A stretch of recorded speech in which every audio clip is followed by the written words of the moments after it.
Bonjour, quel plaisir d'être avec Nicolas Bouzou dans le studio pour la sortie de son nouveau livre qui est publié chez Plomb, intitulé « L'innovation sauvera le monde ».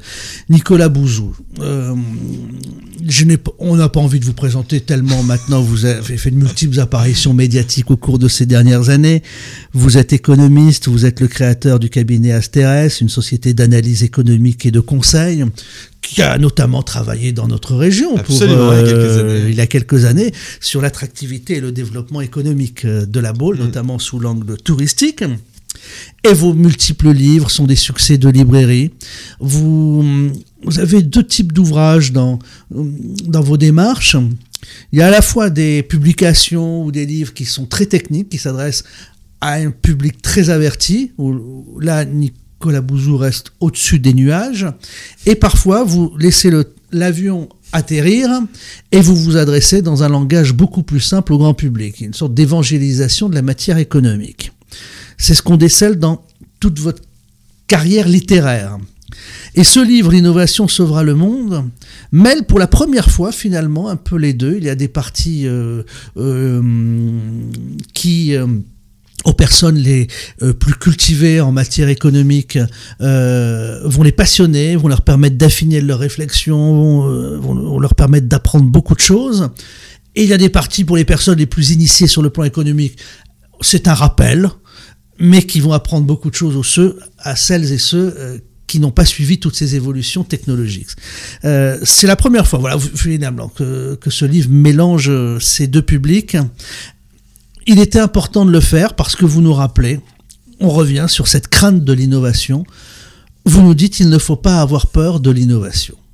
Déjà, c'est le premier discours. Ce qui me frappe le plus, c'est que le sentiment dominant aujourd'hui des opinions publiques, pas seulement en France d'ailleurs, mais dans tous les pays développés par rapport à ces nouveautés, à ces innovations dans le domaine de la santé, de la génétique, de la biologie moléculaire, de l'intelligence artificielle, on pourra rentrer dans les détails, tout ce que vous voulez, il y a énormément d'innovations en ce moment, mais le sentiment dominant, c'est la peur.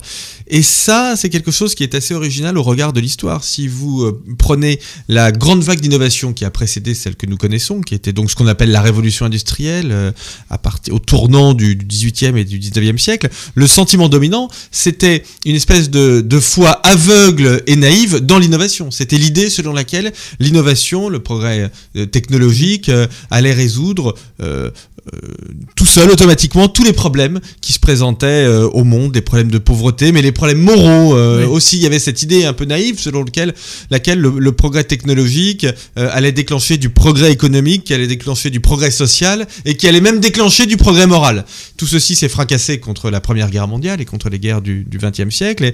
Et aujourd'hui, le balancier penche de façon excessive dans l'autre sens. C'est-à-dire que c'est vraiment la peur qui domine. C'est pour ça que j'ai éprouvé le besoin d'expliquer la nature de cette vague d'innovation et surtout d'expliquer qu'elle allait permettre de répondre à des problèmes très importants, des problèmes de santé, des problèmes de développement durable, des problèmes de mobilité, enfin tout un tas de choses qui ne trouvent pas véritablement de solution, contrairement à ce que souhaiteraient les gens auprès du pouvoir politique, mais qui peuvent en trouver auprès justement de cette vague d'innovation entrepreneuriale qui est née dans la Silicon Valley, aux États-Unis essentiellement, et qui est en train de se propager, de se diffuser dans le monde.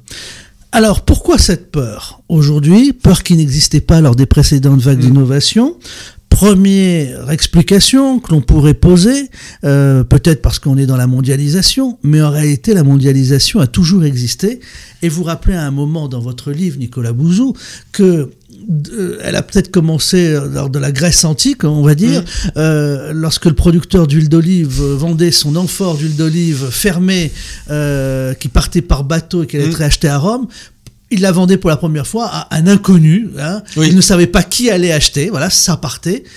C'est là où la mondialisation a commencé. Oui, absolument. Je ne sais pas si c'est l'huile d'olive ou autre chose. Oui, non, mais bon, prenons l'exemple de l'huile d'olive parce que... Il y a cet exemple. De fait... Donc, c'est pas la mondialisation. On était déjà habitué à la mondialisation. Oui, alors, ça a été une rupture complètement incroyable. Donc, à ce moment, ce que les historiens appellent le siècle de Périclès, qui est aussi le siècle de la philosophie, le début du rationalisme, le siècle d'Hippocrate, et en effet, c'est ce moment absolument incroyable, au fond, au cours duquel va naître l'échange impersonnel. C'est-à-dire que quand vous vouliez, si vous étiez un producteur d'huile d'olive et que vous aviez besoin, je dis n'importe quoi, d'un panier, eh bien, avant cette révolution de la mondialisation, vous alliez échanger votre bouteille d'huile d'olive contre un panier qui était fabriqué par quelqu'un qui vivait derrière, qui pouvait être votre voisin, qui vivait dans le même village que vous.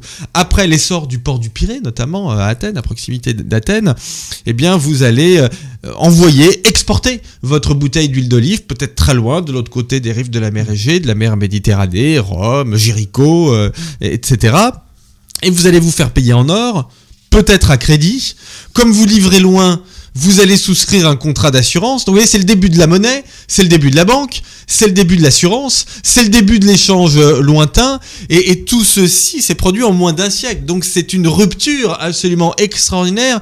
Et ce que j'ai essayé de faire dans ce livre, c'est justement de raconter un petit peu les ruptures passées qui peuvent être comparables aux nôtres, parce que je pense qu'il y a quand même quelque chose de rassurant à se dire que ces bouleversements intenses que l'on connaît aujourd'hui, eh bien, le monde en a vu d'autres, et l'espèce humaine a toujours réussi à, non seulement à s'adapter, mais finalement à faire de ces changements quelque chose de bien. Alors ça a mis du temps. Vous parlez de l'Antiquité, le siècle de Périclès, ça a mené aux guerres du Péloponnèse, à la tyrannie des 30, donc tout ceci crée des désordres. Mais néanmoins...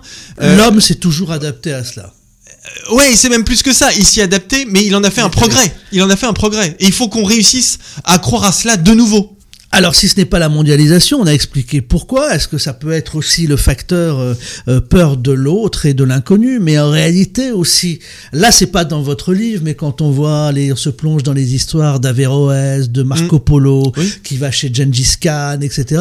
De tout temps, il y a eu des voyageurs, même au Moyen-Âge, on voyait dans des villages reculés d'Angleterre des Africains qui arrivaient aux voyageurs. Tu as fait d'où tu viens, ou des personnes de race arabe, etc. Donc, de tout temps, on sait qu'il y a eu des gens qui n'étaient pas comme nous, et l'acceptation, contrairement aux idées reçues, se faisait parfois très bien, par des échanges. Voilà.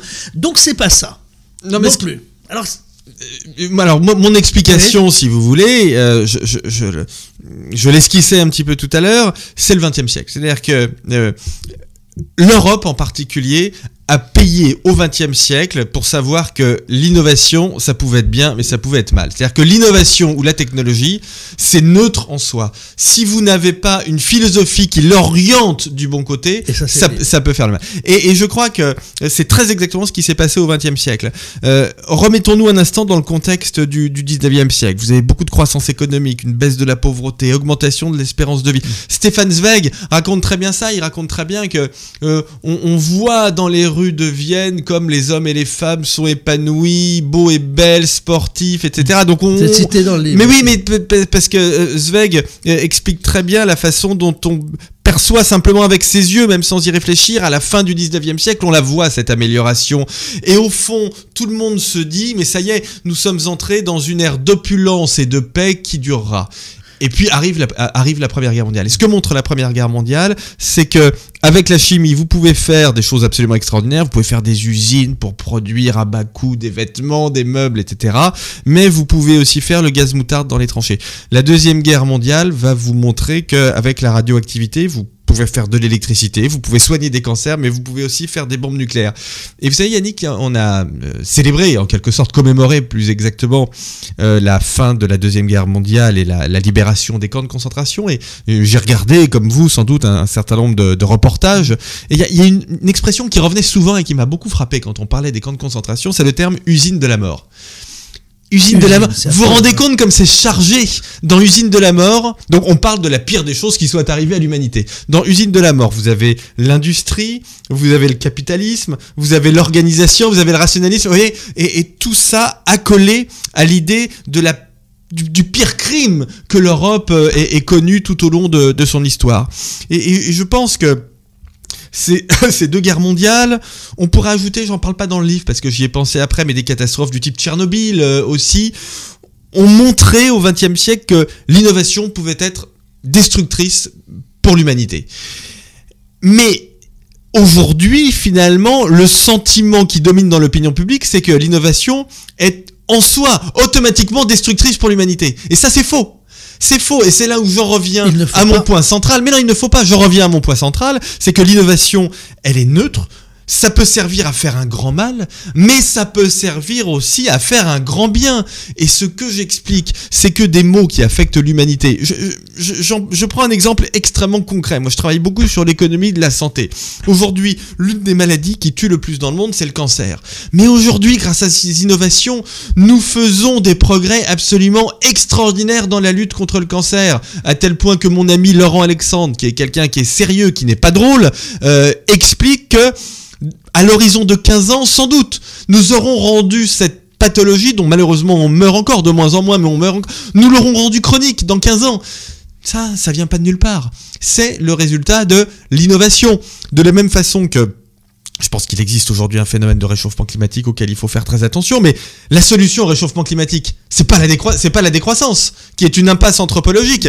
Mais bien sûr, c'est l'innovation, c'est ce que fait Elon Musk aux États-Unis en construisant l'usine de panneaux solaires la plus grande du monde et en la faisant fusionner avec Tesla qui commercialise des voitures électriques. Vous voyez, donc il faut vraiment que nous ayons une philosophie, au fond, une éthique qui oriente cette innovation vers le progrès. Et moi, ce que je voudrais, c'est que l'Europe accapare de nouveau cette idée complètement oubliée, cette idée qui fait rire, mais qui pourtant je crois être très importante, cette idée de progrès.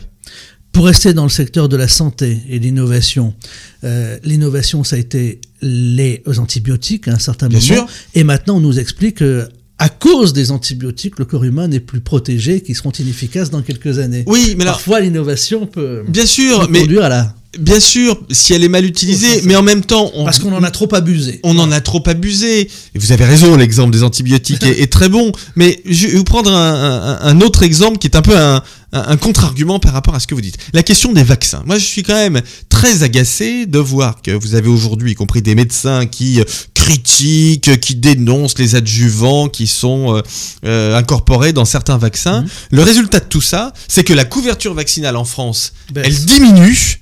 Et que l'année dernière, en France, la mortalité a augmenté parce que nous avons observé une chute très importante, notamment des vaccins contre la grippe. Et que vous avez beaucoup de gens dans notre pays qui ont eu peur de se faire vacciner contre la grippe et du coup qui sont morts de la grippe, si vous voulez. Donc, cette espèce d'obsession je vous remercie du jeu de mots, ouais.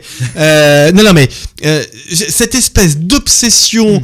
Qui est une obsession anti-scientifique, mais qui est aussi un peu anticapitaliste, parce que derrière ça, il faut pas se mentir, il y a aussi l'idée selon laquelle les entreprises de la santé, de l'agroalimentaire, elles s'en mettent plein les poches pour nous empoisonner, etc. Écoutez, je crois qu'il faut quand même relativiser tout ça. Les médicaments, aujourd'hui, ils soignent beaucoup plus qu'ils ne font de mal. Les vaccins, ils protègent beaucoup plus qu'ils ne font de mal. Et je parlais de l'agroalimentaire et de l'alimentation, parce que là aussi, il y a beaucoup de paranoïa là-dessus. Il n'y a quasiment plus de crise alimentaire aujourd'hui. Non, mais c'est quand même extraordinaire. C'est-à-dire qu'on n'arrête pas de nous dire qu'on mange mal, qu'on n'a jamais aussi mal mangé. Mais la dernière grande crise alimentaire, c'était la crise de la vache folle. Et maintenant, c'était il y a une quinzaine d'années, à peu près, si vous voulez. Donc, on ne meurt plus aujourd'hui de crise alimentaire. Donc, le progrès, il existe. Alors sur cette innovation, le progrès, le monde moderne, mais aussi ce que nous a légué toutes ces générations passées, vous racontez que c'était presque en prenant un café à la terrasse d'un bistrot à Vienne, vous pensiez à vous voyez tous ces beaux bâtiments, vous pensiez à Mozart, vous pensiez à tous ces écrivains, et vous étiez confronté à la modernité. Ça a été finalement l'idée de ce livre de confronter. Et cette idée qui vous a amené à penser que le monde sera sauvé par finalement l'alliance entre la technologie, l'économie, mais la spiritualité. Et dans la spiritualité, cela englobe l'amour, l'art et les valeurs. Je crois ça veut dire que jusqu'à présent, ouais. c'est important. Non, mais c'est très important, Nicolas Bouzou, ce que vous dites là. Parce que jusqu'à présent, quand on parlait de technologie ou d'économie, la spiritualité était laissée à côté de la complètement. Oui, complètement. Alors, je vais être tout à fait honnête et rendre à César ce qui appartient à César. C'est mon ami Luc Ferry qui m'a mis sur cette voie, puisque lui-même s'est beaucoup intéressé à l'économie ces dernières années, et je me suis beaucoup intéressé à la philosophie, et donc on a beaucoup échangé tous les deux sur ces sujets. Finalement, la grande nouveauté, la grande singularité de cette vague d'innovation, c'est que pour les gens, elle n'a pas de sens. Quand vous prenez la Renaissance ou le 19e siècle, l'opinion publique pensait que ces innovations, elles allaient toujours servir à améliorer le sort de l'humanité. Il y avait un sens, on voulait faire plus beau, on voulait que les gens vivent mieux, plus longtemps, on voulait qu'ils soient plus libres. Vous voyez, il y avait toujours une direction. Et aujourd'hui, cette direction, elle n'existe plus. Alors, vous avez un très grand philosophe du XXe siècle, un philosophe un peu sulfureux, mais qui a très bien montré ça. C'était Heidegger, qui expliquait, c'est ce qu'il appelait le monde de la technique, c'est-à-dire l'idée selon laquelle l'innovation est devenue complètement procédurale. Elle n'est plus un but, mais elle est simplement un moyen pour les entreprises, notamment pour survivre. Et donc, tout ceci donne le sentiment que, eh bien, il n'y a plus de sens à notre vie en collectivité, il n'y a plus de sens à l'innovation. Et je crois au contraire qu'il faut qu'on redonne un sens à l'innovation. Si on veut que les gens adhèrent à l'innovation, si on veut qu'ils adhèrent au changement, si on veut débloquer les verrous qui empêchent aujourd'hui nos pays, et notamment un pays comme la France, d'avancer, il faut véritablement qu'on donne un sens à ce qui est en train de se passer. Et la discipline qui donne un sens, c'est la philosophie. Et je crois que il faut essayer de réfléchir aux deux grandes branches de la philosophie, qui sont d'un côté, en effet, ce que vous appeliez la spiritualité. Pourquoi est-ce qu'on innove ? À quoi ça va servir ? Et je pense que Luc Ferry montre très bien ça, notamment dans un livre très important qu'il avait publié il y a quelques années qui s'appelle La Révolution de l'amour. Je crois que aujourd'hui, ce qui nous intéresse le plus, ce qui nous attache le plus à la vie, c'est nos conjoints, nos enfants, les amis de nos enfants, c'est-à-dire tout ce qui tourne au fond autour de la jeunesse, et si j'extrapole autour des générations futures. Et donc je crois que cette idée selon laquelle l'innovation, elle doit servir la vie de nos enfants et la vie des générations futures, je crois qu'il y a quelque chose d'extrêmement puissant là-dedans qu'il faut vraiment creuser. Donc ça, c'est la partie spiritualité. Puis vous avez une deuxième branche de la philosophie qui est très importante et que je développe aussi dans le livre, c'est la question des valeurs. La spiritualité nous dit où est-ce qu'on va, qu'est-ce qu'on doit faire. La question des valeurs nous dit comment est-ce qu'on le fait. Et moi, je veux, et là j'en viens à votre remarque, j'appelle à une réhabilitation de ce que Platon appelait les valeurs cardinales, oui. Donc qui sont des valeurs qui nous viennent de l'Antiquité, mais qui ont été reprises par Cicéron, par saint Thomas, par les chrétiens. Et ces valeurs, elles sont au nombre de 4. Je me permets de les énoncer très rapidement, tant elles me semblent importantes, y compris pour nous dans nos vies. Il s'agit de la prudence, qui n'est pas la précaution. La précaution vous dit ne fais pas. La prudence vous dit fais intelligemment. Complètement différent, la tempérance, le courage, et puis la justice. Et la justice, contrairement à ce que croient certains de mes collègues comme Thomas Piketty, la justice, ça n'est pas l'égalité. On commet souvent cette confusion en France. La justice, c'est donner aux gens les moyens de faire leur vie. Mais ça n'est pas l'égalité. C'est cette phrase que vous prononcez, Nicolas Bouzou, qui fait que vous êtes à mes yeux l'un des économistes que l'on doit entendre le plus. Parce qu'en réalité, quand on réfléchit philosophiquement sur ce principe d'égalité ou de lutte contre les inégalités, plus on lutte contre les inégalités, plus on crée de nouvelles inégalités. On le voit bien en France, on est devenu spécialiste là-dedans. D'ailleurs, on est devenu spécialiste là-dedans. Le monde doit être vécu avec ces inégalités, qui sont tristes, certes, mais c'est ce qui fait notre richesse. Si l'égalitarisme consiste à dire que tout le monde doit être beau, tout le monde veut être beau, mais qu'est-ce qu'être beau ? Non, mais c'est absurde. Mais bien sûr. Et on peut aller très très loin. Et là, on arrive à l'eugénisme presque. Quand on pousse la réflexion. Mais bien sûr. Mais là, c'est hors sujet.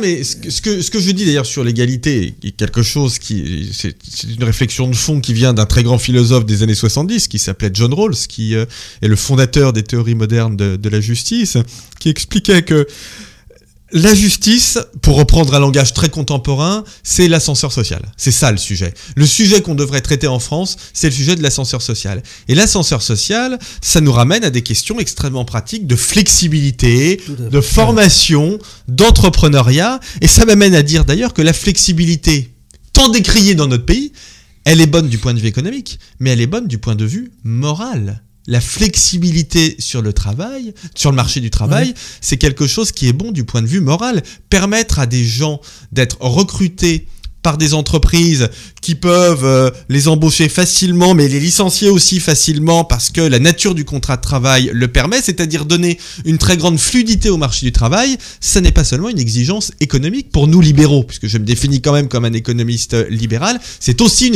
exigence de justice. Un gros mot en France. Oui, c'est ça.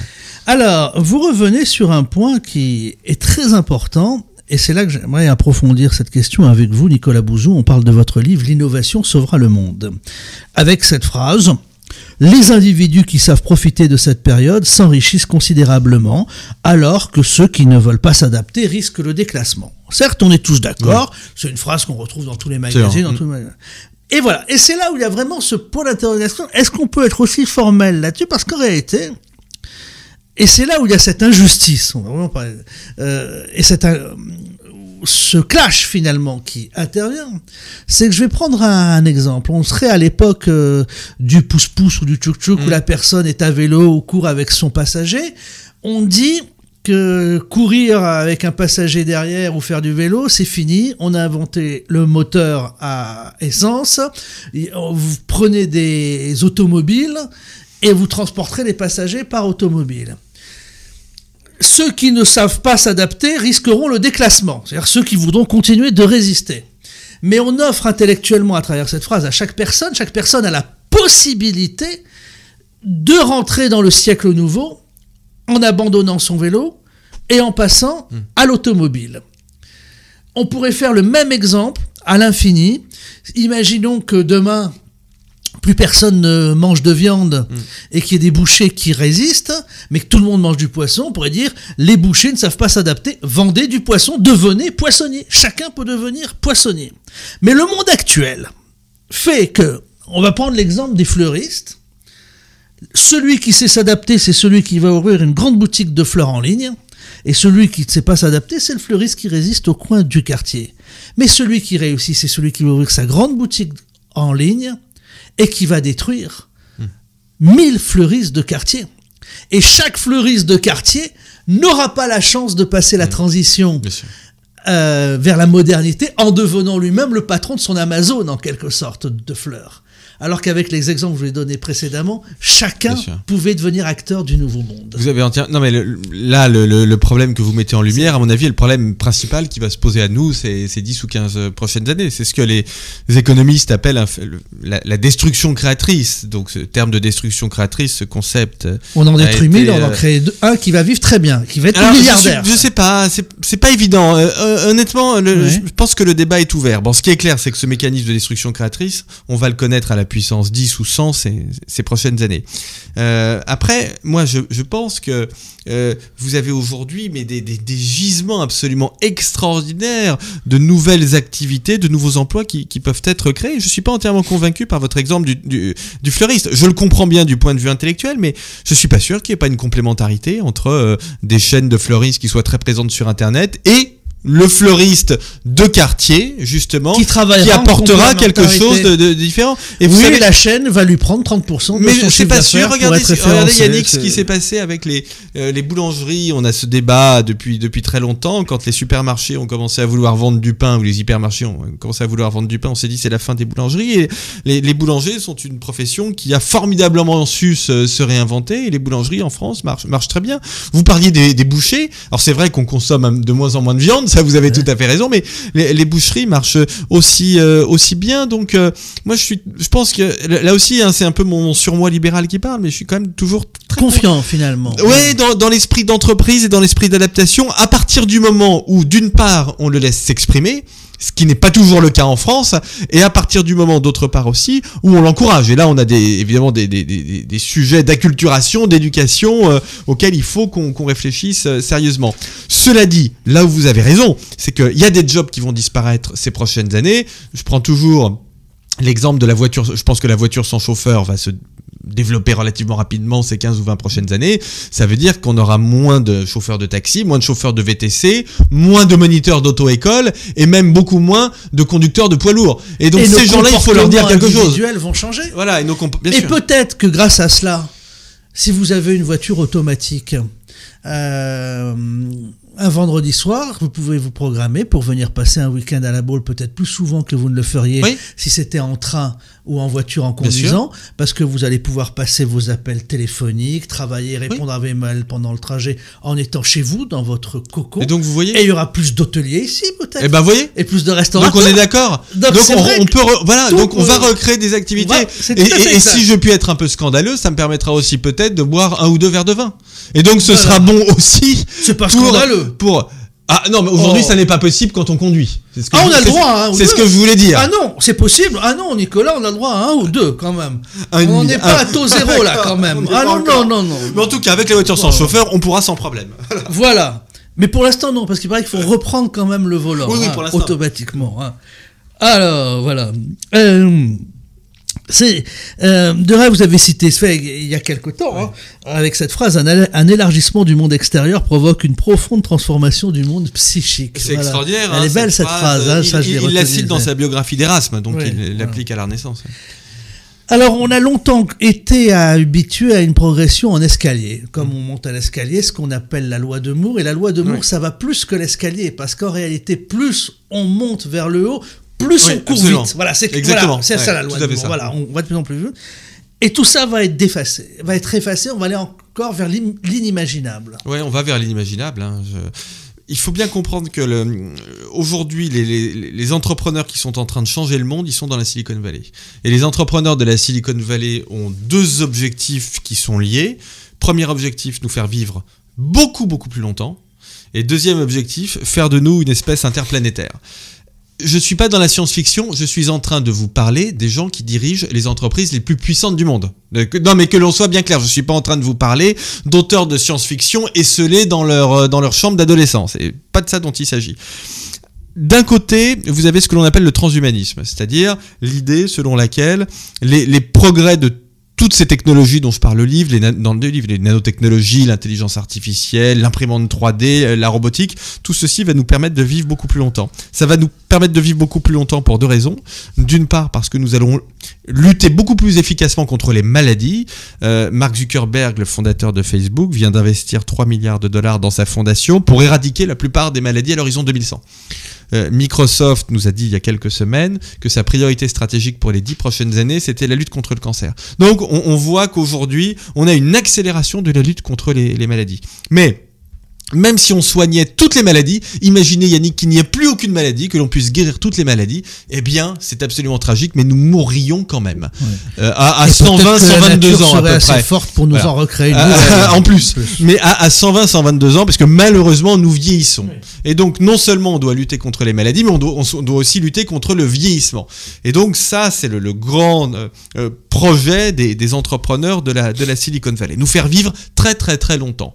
Mais si on vit très très longtemps, si on vit jusqu'à 150, 200, 300 ans, ce qui est le projet transhumaniste, on va pas rester sur Terre. Parce que c'est trop petit, parce qu'on sait jamais ce qui peut se passer, il peut y avoir un astéroïde, etc. Et donc, vous avez dans le même temps un projet, un écosystème qui est en train de se créer dans la Silicon Valley, qui est un écosystème de renouveau de la conquête spatiale. Et vous avez peut-être vu notamment Elon Musk expliquer il y a 15 jours ou 3 semaines son plan de colonisation de Mars. Alors, on n'en est pas encore là. On rigole maintenant, mais peut-être que dans 20 ans, on rigolera mais puis ce que je peux vous dire, c'est que moi je les ai rencontrés, vous avez énormément d'entreprises, énormément de fonds de capital investissement qui investissent dans le secteur spatial aux États-Unis. Ouais. Vous avez des entreprises qui commencent à réfléchir à des hébergements, à des vêtements, à de la construction, sur la Lune, etc. Ouais. Donc tout ceci, c'est le monde dans lequel on vit. Et ça, c'est absolument fascinant. Ça va bouleverser notre monde ces 15 ou 20 prochaines années. Parce que je crois en effet que nous allons vivre beaucoup plus longtemps. Je pense que le projet transhumaniste, il est viable. Moi, dans les domaines dans lesquels je travaille, je le vois. Et je pense en effet que la mobilité, si ce n'est la conquête spatiale, mais en tout cas les progrès de la mobilité, y compris sur Terre, vont être absolument exponentiels ces prochaines années. Notamment grâce au progrès absolument incroyable que nous sommes en train de réaliser dans l'intelligence artificielle. C'est l'intelligence artificielle qui est en train de prendre le relais de la loi de Moore, et avec des effets de convergence technologique qui sont fascinants. Ce que je veux dire par là, c'est que si vous hybridez l'intelligence artificielle, la robotique, et les progrès que l'on fait dans la biologie moléculaire, par exemple, pour créer des cellules de peau, vous avez très exactement dans quelques années un humanoïde. C'est-à-dire qu'on pourra avoir dans cette pièce quelqu'un qui nous ressemble, qui ressemble à un humain, sauf que lui ne tombera pas malade, qui fera jamais la grève, on n'aura pas besoin de lui payer un salaire parce qu'on l'aura acheté, etc. Mais on etc. pourra pas se marrer et boire un coup avec lui comme nous. On peut faire, peut-être. Moi je pense, je suis d'accord avec vous, mais en tout cas, mais vous le dites à un moment. Ouais. Je pense qu'on pourra pas faire l'amour avec lui. C'est très exactement. Je pense qu'il existera une différence, mais en tout cas, là encore, certaines vedettes de la Silicon Valley, je pense en particulier à Ray Kurzweil, qui est le directeur scientifique de Google, vous explique que nous allons vers le post-humanisme, c'est-à-dire que nous allons au fond vers un changement de civilisation. C'est la fin de l'humanité telle que nous la connaissons aujourd'hui. Nous allons vers une hybridation homme-machine ou machine-homme, qui va faire que finalement nous allons délaisser l'espèce humaine et nous sommes en train d'aller vers quelque chose d'autre, et que ce mouvement, il est enclenché et il est irréversible. Mais la différence culturelle, la différence qui est historiquement, c'est le sang qui coule dans nos veines. Même un robot le plus perfectionné n'arrivera peut-être pas à comprendre cela dans sa finesse. Je prends l'exemple. Quand vous parlez, vous discutez avec des amis qui sont pas des Français de langue maternelle, des francophones, ou même parfaitement francophones. Vous sentez bien qu'il y a des moments de conversation où ils sont largués. Et nous-mêmes, moi-même, quand je suis avec des anglophones, une autre langue que je comprends, etc., un peu, mais ils plaisantent entre eux des noms ou de choses, il y a des moments de conversation où on est largué. Ce que je veux dire par là, c'est que on est même un robot, voilà. On est entre nous. Je vais prendre cet exemple. Je dis en plaisantant le bouton vert sur le bouton vert, le bouton bleu sur le bouton rouge, le machin. Tout le monde, voilà, vous avez souri, vous pensez à la 7e compagnie. Je suis sûr que 100% de nos auditeurs pensent à cette, lorsqu'il est sous le pont, etc. Ils se marrent. Un robot comprendra pas ça, il n'aura pas cette référence. Non, mais et il se dira, mais pourquoi est-ce qu'il parle de ça? Nous, on sait, parce qu'il avait son air abruti en mettant ses fils. C'est humain, voilà. Là, j'ai fait. Non, mais c'est une très bonne remarque, Yannick, et je suis d'accord avec vous, moi. De ce point de vue-là, je ne suis pas d'accord avec les matérialistes radicaux de la Silicon Valley. Et ce que l'on dit d'ailleurs a des conséquences économiques très importantes. Je pense comme vous qu'il existera toujours une différence entre l'humain et la machine, quel que soit le degré de perfectionnement de la machine. Alors cela dit, si on en parlait à des ingénieurs de la Silicon Valley, ils nous considéraient comme des créationnistes américains, hein, je veux dire. Mais néanmoins, je pense que c'est nous qui avons raison. Il existe une part de mystère dans l'homme, mais je pense qu'il existera toujours une différence entre l'homme et la machine, très important du point de vue économique, parce que ça veut dire que l'homme et la machine sont, pardonnez-moi de jargonner en économiste, mais des facteurs de production complémentaires et non pas substituables. Ça veut dire que je ne crois pas du tout à la fin du travail qui est prophétisée par certains auteurs. Je pense en particulier à Jeremy Rifkin qui remporte un très grand succès aux États-Unis et qui explique que la machine va se substituer à l'homme. Je pense pas. À partir du moment où il existe une différence entre l'homme et la machine, plus nous investirons dans la technologie, plus nous aurons besoin d'hommes. Et je vais vous prendre un exemple extrêmement concret. Je parlais de l'économie de la santé tout à l'heure. Les grands hôpitaux américains qui achètent des robots chirurgicaux, qui font tout un tas de choses, mais ils recrutent aussi beaucoup d'infirmiers et d'infirmières. Parce que vous pouvez vous faire opérer par un robot. Lequel robot sera sans doute plus performant que le chirurgien. Mais pour vous mettre une aiguille dans le bras et pour vous dire, monsieur, rien, les pistes noires, c'était peut-être pas de votre niveau, etc. On va appeler votre femme, et voilà. Là, vous préférez quand même que ce soit l'humain. Et donc, je suis très confiant de ce point de vue-là dans l'avenir de l'humanité. Je crois que plus on aura de technologie, et je le dis pas par bien-pensance, je le dis parce que j'y crois, plus nous investirons dans la technologie, plus nous aurons besoin d'humains. Alors, on parlait du transhumanisme, Nicolas Bouzon, on parle de votre livre, L'innovation sauvera le monde, qui est publié chez Plomb. Un entretien vraiment exceptionnel et vraiment merci d'être là. On parle du transhumanisme, on a parlé du créationnisme, vous disiez que tous ces gens vous accuseraient presque d'être créationnistes. Il y a une phrase qui n'est pas du tout créationniste dans votre livre, justement, qui mérite grande réflexion. La vie ne se mesure pas seulement par sa quantité, mais par sa qualité et son intensité. Il faut être partagé. Certains vont bondir, vont dire, évidemment qu'il a raison, Nicolas Bouzon, d'écrire. Oui, la vie doit être vécue dans son intensité. Mais est-ce que la vie ne doit être que intensive? Est-ce qu'un un rabbin qui médite un rave dans une vieille ruelle de Jérusalem, lui va pas vous répondre ça. Est-ce qu'un moine bouddhiste ne va pas vous répondre ça? Et sa vie est peut-être magnifique spirituellement et intellectuellement. Bien sûr. Alors cette phrase, d'ailleurs cette idée, elle vient de Nietzsche au fond, oui. Qui est peut-être le philosophe qui m'a le plus influencé, que je lis toujours, enfin que j'ai toujours la voyez sur ma et encore une fois, sur ma tablette dans mes livres. Non, mais pourquoi est-ce que je dis ça? Parce que le projet transhumaniste, c'est en effet de nous faire vivre très longtemps. Mais si on vit 300 ans, on ne peut pas échapper quand même à une question individuelle. Mais qu'est-ce que je vais faire? Qu'est-ce que je vais faire de ces 300 ans? Et moi, je suis quelqu'un d'un peu angoissé à titre personnel. Je suis assez hypocondriaque. Bon, j'ai beaucoup de névroses. Je pense qu'on a tous des névroses, mais c'est une question que je me pose souvent. Et au fond, je me dis, moi, ce que j'aime dans... Alors, pardonnez-moi de parler de moi un instant, hein, mais c'est à titre d'illustration, à titre pédagogique, ce que j'aime dans ma vie, c'est justement son caractère intense.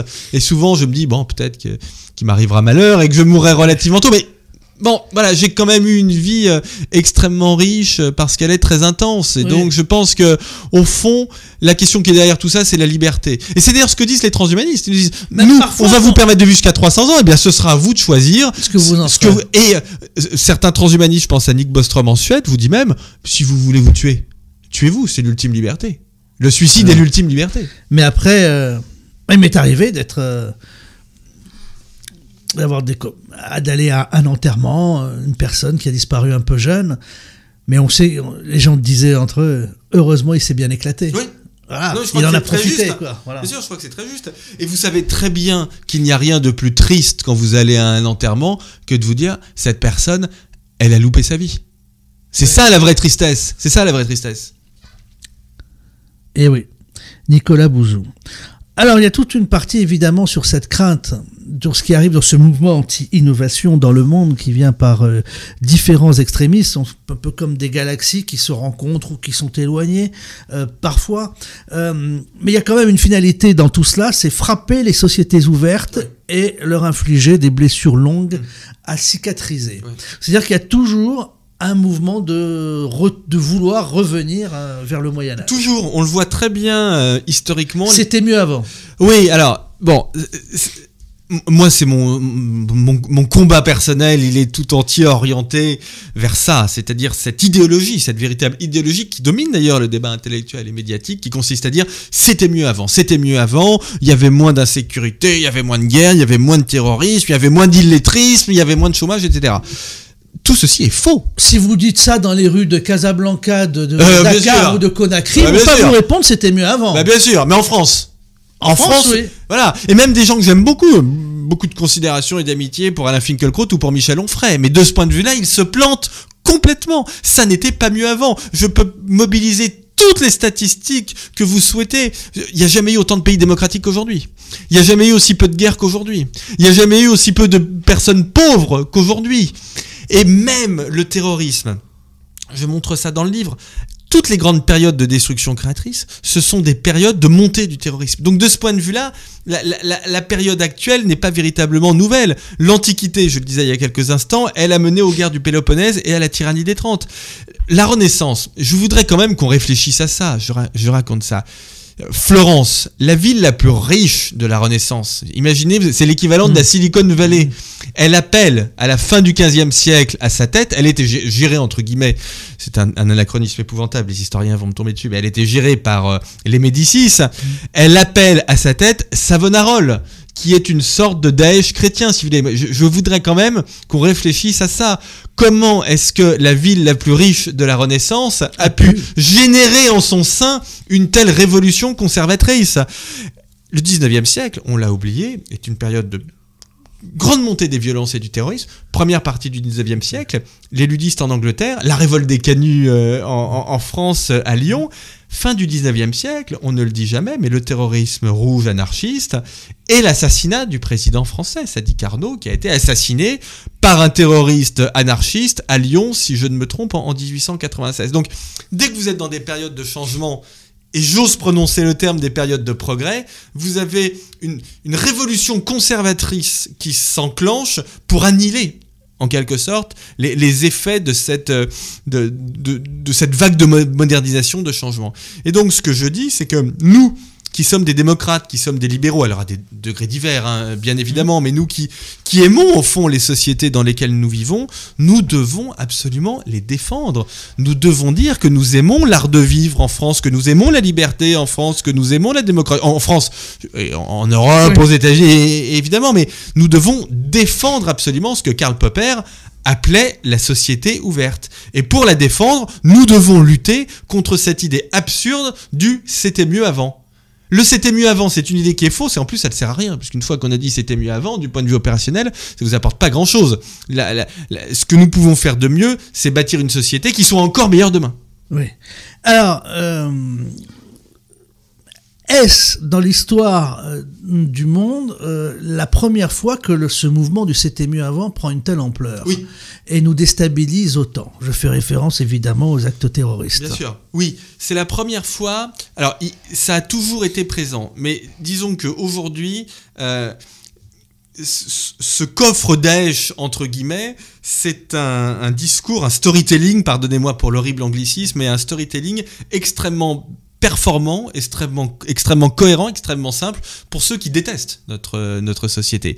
Alors elle leur dit, au fond, vous êtes rejetés par cette société qui change, dans laquelle vous avez énormément de désordre, etc. Eh bien, vous avez raison, parce que cette société, elle est détestable et nous allons la détruire.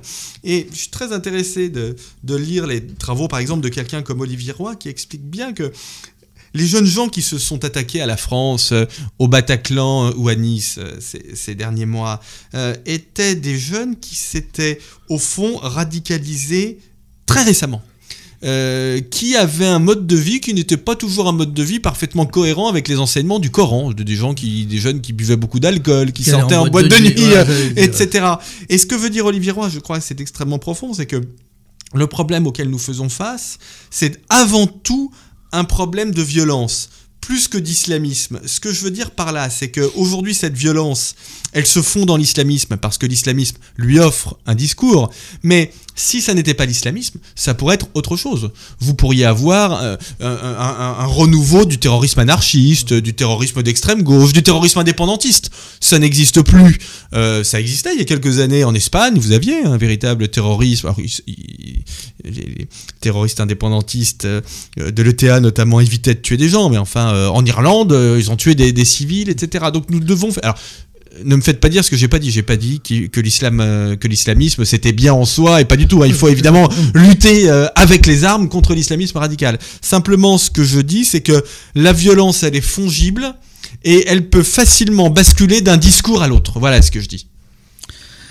Alors, vous revenez aussi sur la montée des populismes et des extrémismes à travers le monde, en opposant toujours cela, finalement, dans votre réflexion, Nicolas Bouzou, sur un combat entre, finalement, le c'était mieux avant et la modernité, ou aussi l'inadaptation à la modernité. Vous prenez, par exemple, le cas du moniteur d'auto-école face à la Google Car qui arrivera et qui sera peut-être un jour tellement intelligente qu'elle pourra même donner des cours de conduite aux élèves, et donc le moniteur d'auto-école dit face à ça je vais voter pour Le Pen parce qu'elle va maintenir les moniteurs d'auto-école. Est-ce que ça se limite pas simplement à ça? Ça va quand même bien au-delà de cette montée des populismes. Ça traduit surtout, même si vous le dites, il y a des phrases, on comprend cela, vous l'avez compris aussi, une déclassification finalement de la classe moyenne dominante, j'allais dire même quand on parle des États-Unis, de l'homme blanc, cadre supérieur qui avait le contrôle.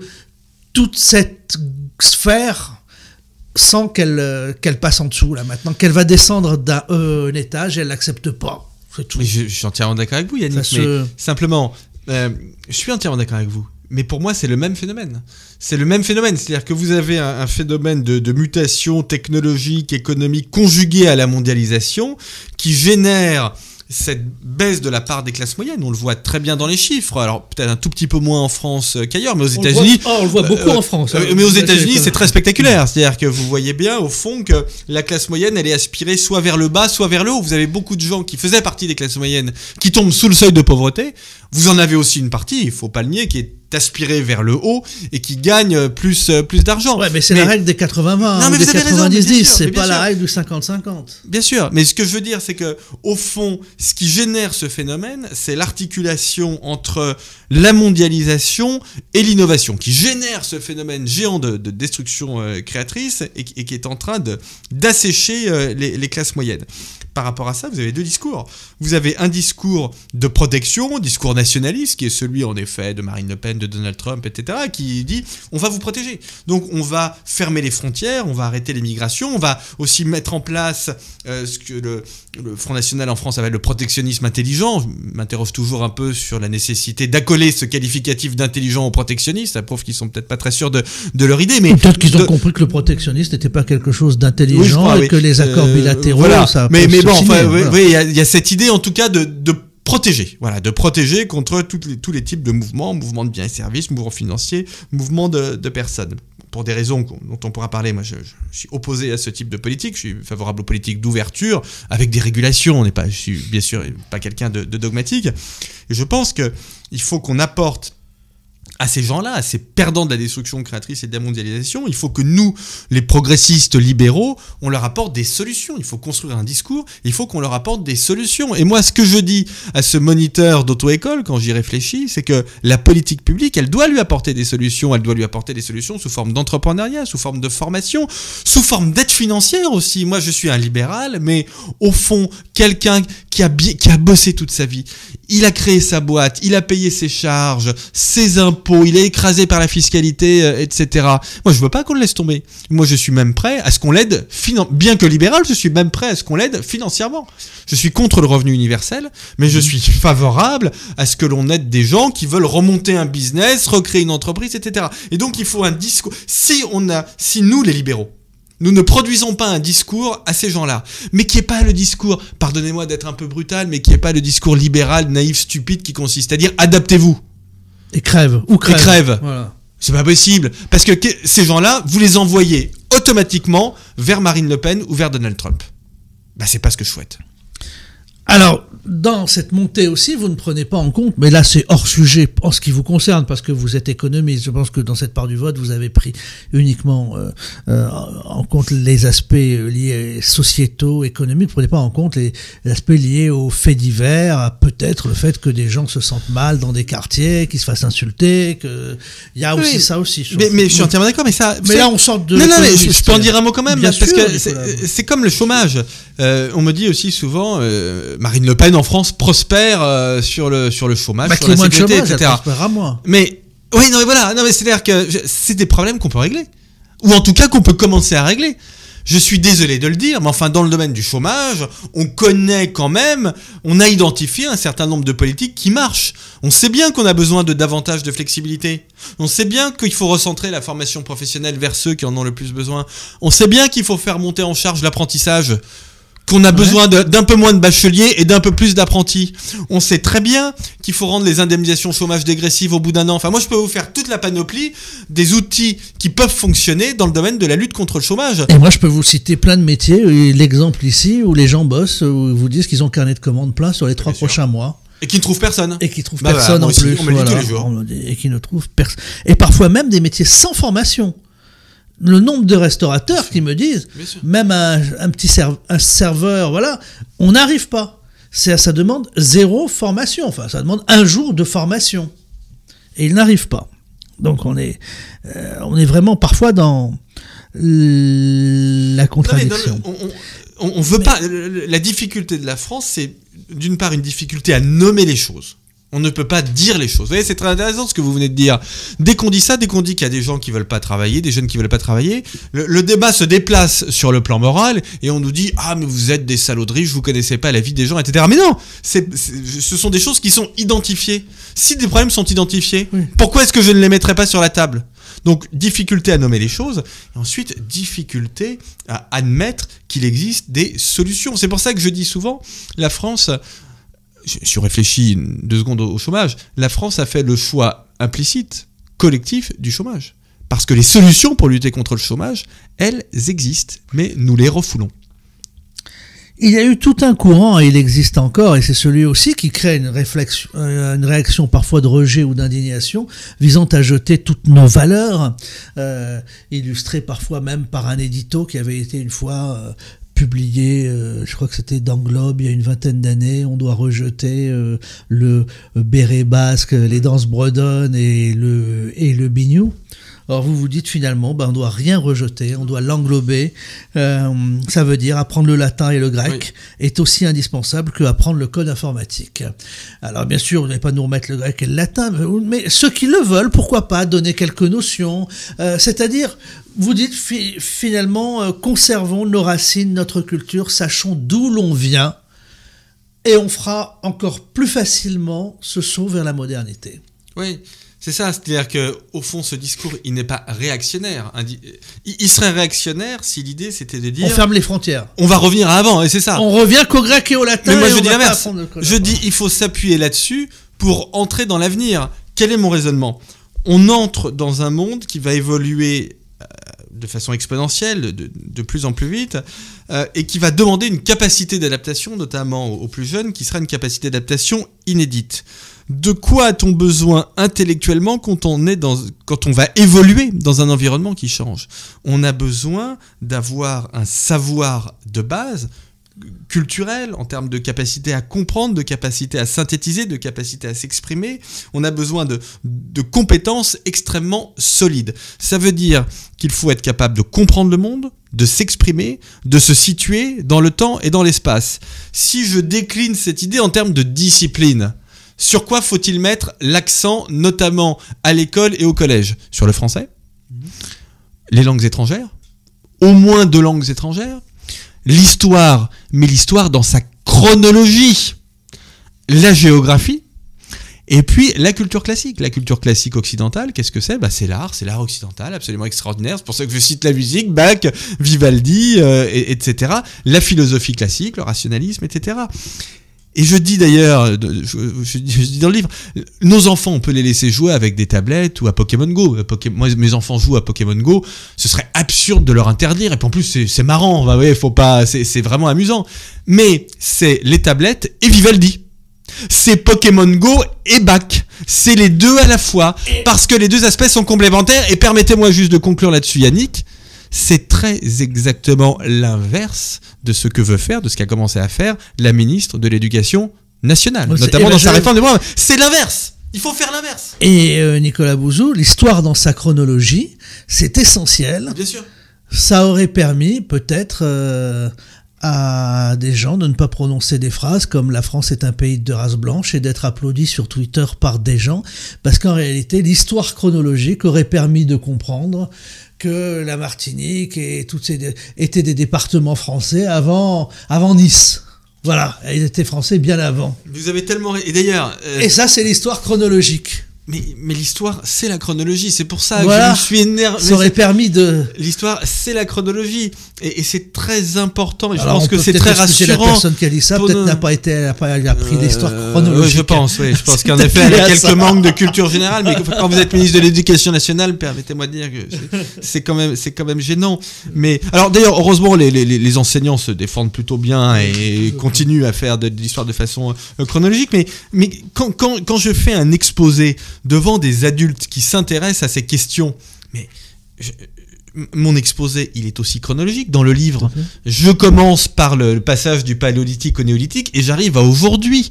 Je ne fais pas l'inverse. L'histoire est forcément chronologique et il faut redonner ce sentiment du temps pour que, comme vous le disiez tout à l'heure, les plus jeunes, notamment nos enfants, arrivent à se situer dans notre monde.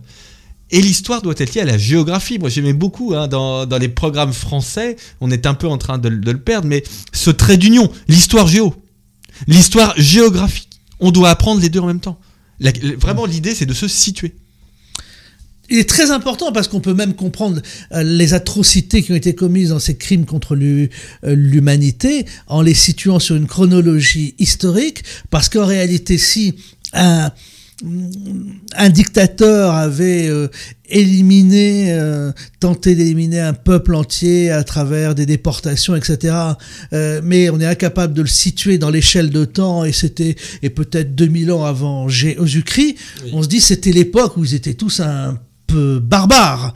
Mais ce qui rend l'atrocité encore plus forte, c'est que ça soit arrivé au moment où le téléphone existait, où la radio existait, où les connaissances du monde telles qu'on les avait ont existé. C'est ce qui a rendu l'atrocité encore plus forte. Bien sûr. Mais ça aurait été perpétré sous Gengis Khan, on se serait dit, bon... Bien sûr. Non mais, vous avez tout à fait raison, notamment quand on réfléchit justement au pouvoir de l'innovation en bien ou en mal. Voilà.